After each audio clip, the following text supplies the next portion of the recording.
We've owned Matilda now for 2 years, and I've never had the opportunity to be inside as she went down the road. I've always followed her in the vehicle.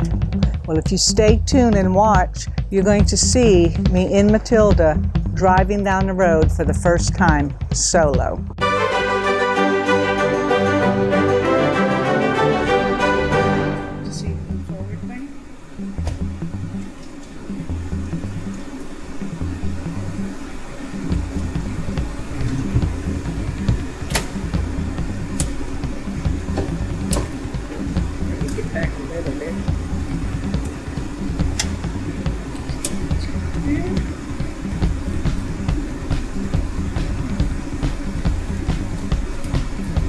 So what do I need to know? Put her in drive and go? Put her in drive and go. Okay. Once you get across right here. Right here. Make sure you watch that way. Yep. Once you get across right here, get used to your brakes. Okay. Okay? Okay. Used to your brakes. I'll call you on your phone. You will. What you gonna call me? So how did it feel sitting behind the wheel? Actually, my first impression, my first thought was how big the window was and how much I could actually see. And that actually impressed me. Anyway, I kind of like being up there, being high and being able to see everything. So that was the kind of exciting, got me all ready to go. And then when I took off with her, she handled the road real well, and I went a little bit slow in the beginning, and before I knew it, she had some speed behind her. Just pay attention to this side of your RV and the center line. Don't worry too much about that over there. Okay. And if you get in any kind of trouble, Pull over. get on the brakes. Stop. Don't pull over. How Get come on the brake light's on? That's because you're in park. Okay. I just want to make sure there was no something I had to pull open. it down into drive. Okay. You have your foot on the brake and off you go. Okay. All right. I think I'm about ready. You got it. I think so. I think I got it. All right. All right. Hi, I'm Barbara from RV Underway. And if you like our channel, we would love for you to subscribe. Hit the thumbs up. And if you can ring the bell, you'll be notified when we have new content. I'm on my own. I'm on my own. I'm on my own. Get in, G.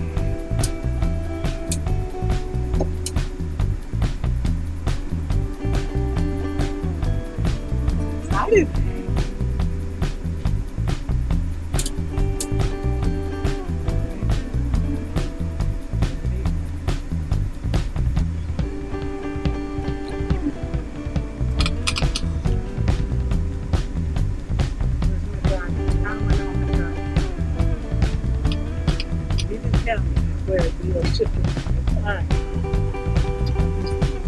He is putting up more cameras. That's why I can't go yet.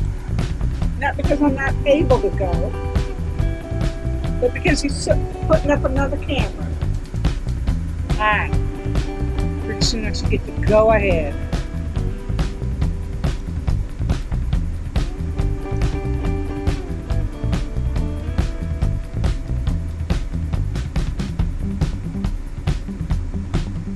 Alright, gave me the go ahead.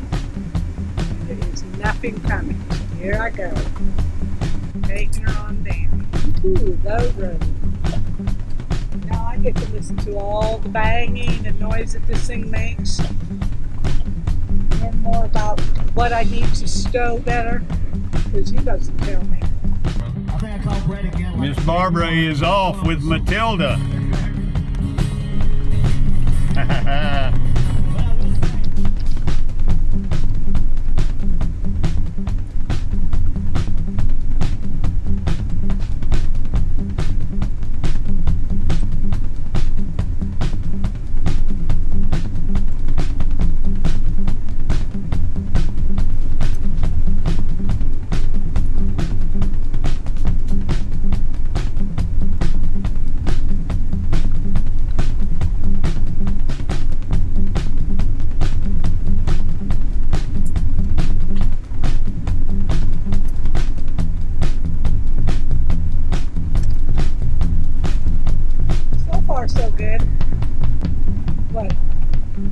1/10 of a mile. So this is her first time behind the wheel of Matilda. Did you have any trouble keeping her on the road? No, only when I looked down once. I think I looked down to, I don't remember, look at the speedometer or something. But anyway, I took my eye off the road for just a moment and I noticed I was on the grass just a little bit. We test the brakes.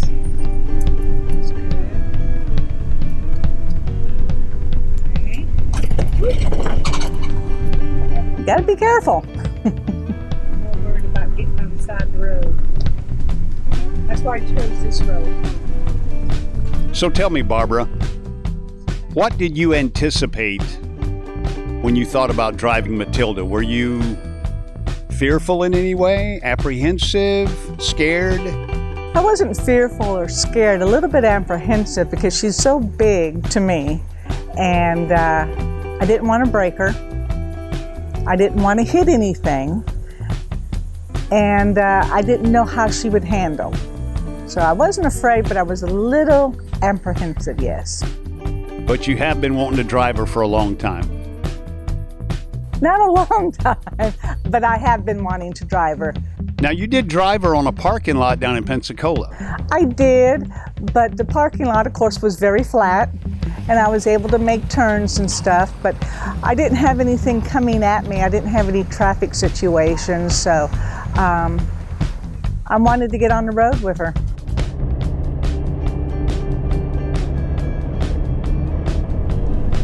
It's a backcountry road.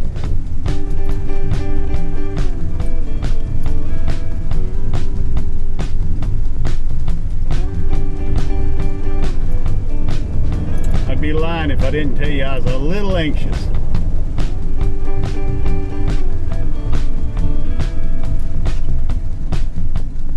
How did it feel when you had another car approaching you in the other lane? I built it up bigger than it really was. When the car was coming, I go, oh my gosh, oh my gosh, oh my gosh, here comes a car. And I got to stay in my lane, stay in my lane. And I was concentrating on staying in my lane. But when it went by, there was nothing to it. So I kind of worked myself up for nothing. But that's only because it was a car and it was a smaller road. It wasn't a big truck passing me on the highway.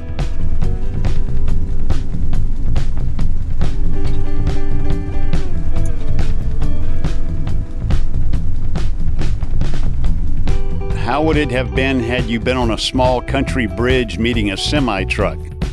I probably would have stopped before I got on the bridge and let the semi go by. Honestly, I probably would have held my breath.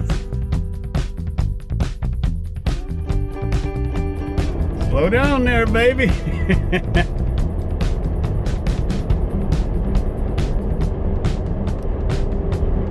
Tell us about downhill. Oh, she loves going downhill. Matilda loves downhill. It's like being free. She just flies. She takes off on you. You're trying to find a brake and she's going full throttle. She loves going downhill. She's like a child. I could almost hear her say wee all the way down. She'll get away from you going down them hills. So we had a little incident on the way home. What was that all about?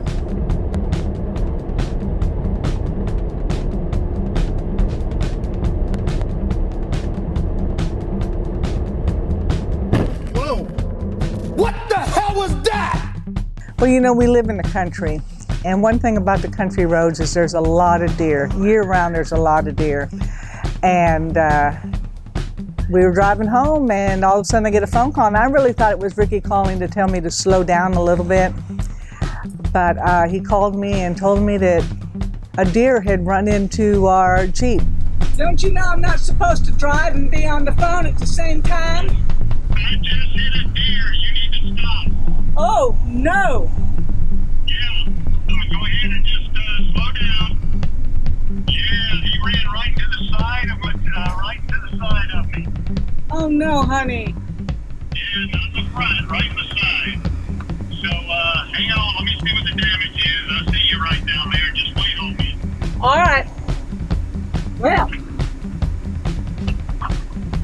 live in the country, and he ran into a deer. Well, a deer ran into him.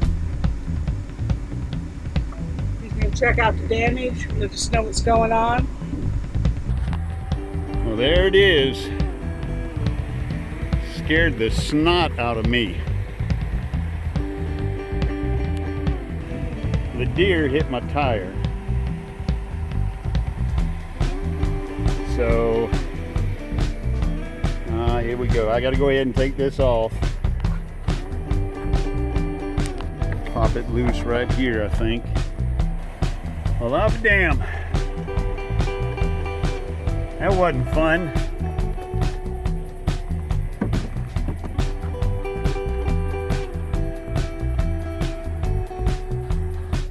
I didn't see that coming.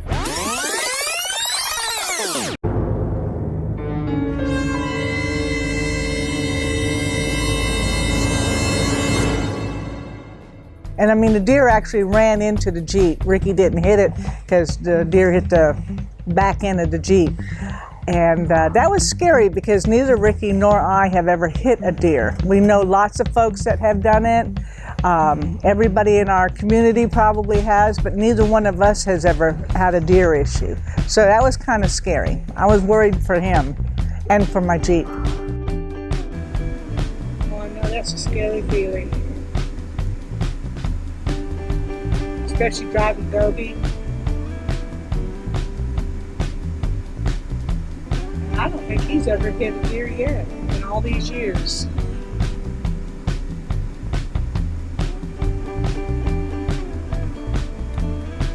I'm in a good spot in the road because I can see all around me. So if somebody comes up, I can get out of the way, or they can get out of my way. So that's a good thing. But I'm going to put her in park until he can come around or give me a call. Woo! Didn't expect this kind of adventure.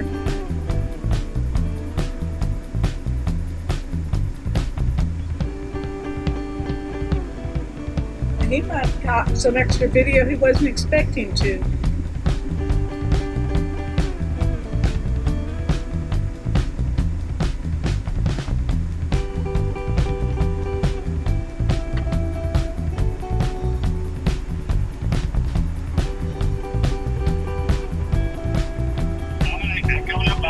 He's coming up behind me. Alright, so hanging up the phone. Putting her back into drive. Got enough clicks.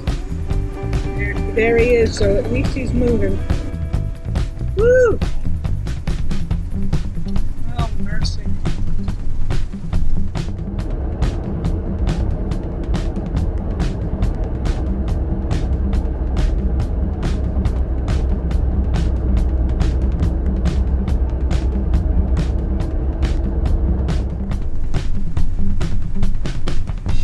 Just goes to show you never can be sure what's going to be on the road, what's going to come up on you. And so you went on to the house. Everything was cool from there on in. What about the brakes? Braking a vehicle that big? I didn't have any real problems with braking it, but then again, I did start braking a lot earlier than I normally would in my car because I was afraid I would need more distance to brake. So she responded to all of that very well. I was really impressed.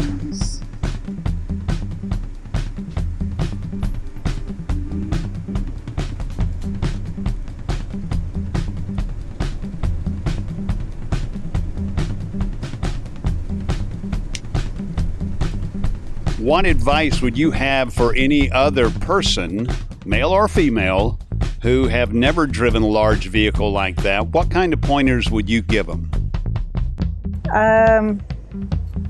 I guess trust the vehicle.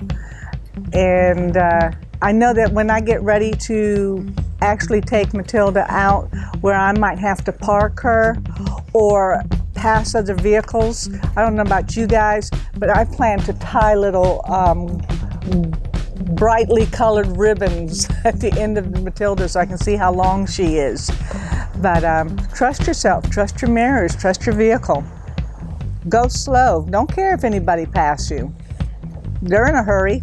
You've got your home. So take your time. Enjoy the ride.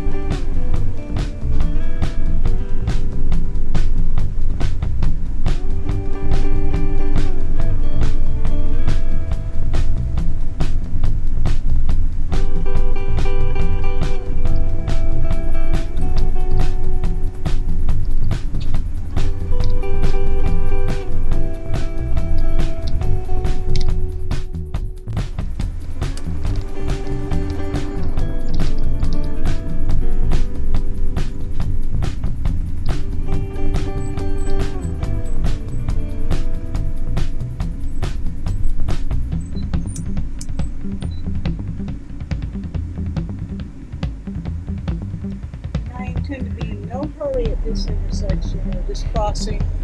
This is on the 95, and one thing we have in the south is log trucks. Log trucks everywhere, and they go pretty fast.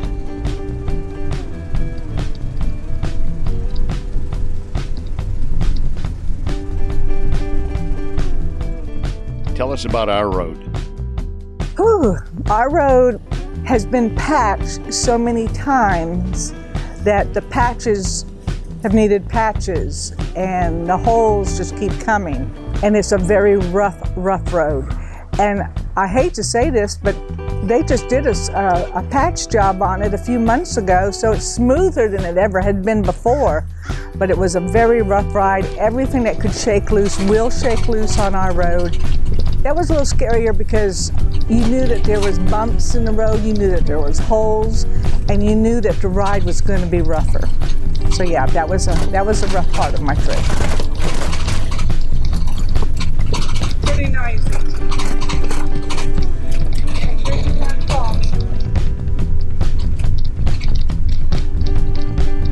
Yes, sir. Are you gonna take it up in the driveway? No, I'm not taking it up in the driveway. I just explained that to my audience. Okay.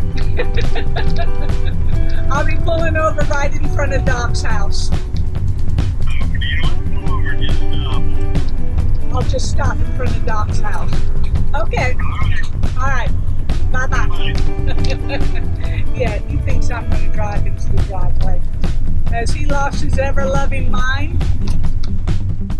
Now, the driveway at our house, first off, it's a very quick turn, and it's only so wide, and we have two big ditches on either side of it. So if I miss the driveway in any way, form, or fashion, she's going down. So I didn't turn into the driveway. I let Ricky do that. I'm not ready to turn into something that has no give, no way for me to make a mistake. I'm not ready for that. Sorry. All right. My journey is about to come to an end just as soon as I stop right here to let my husband take over so he can pull her up in the driveway and into the yard for her resting spot until we hit the road once again, which will be this weekend. That was actually fun, except for the deer thing. That wasn't me. Lordy, Lordy, have mercy. Was the size of Matilda intimidating? I didn't think so. I thought she would feel a little top heavy to me because she's so tall and I'm not used to anything that tall. But I didn't notice it at all while I was on the road, and it seemed to be fine. I mean, I know I went by a tree at one point and some branches hit the side of Matilda, but I wasn't worried about her size. She seemed to be okay, but like I said, I wasn't ready for a narrow turn because, again, I feel like she might be a little top heavy for me and I might not make the turn.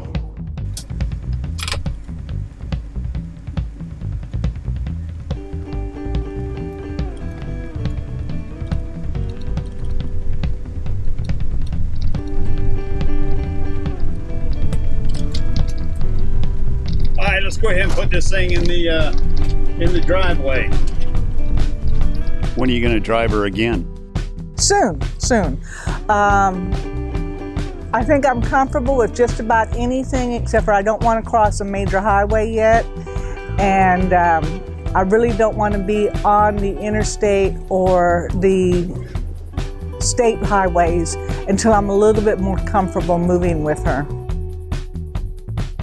But I'm going to practice and I'm going to do it.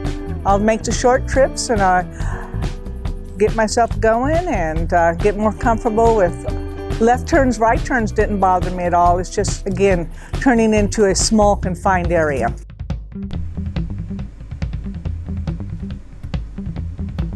She's done a good job. She did a good job.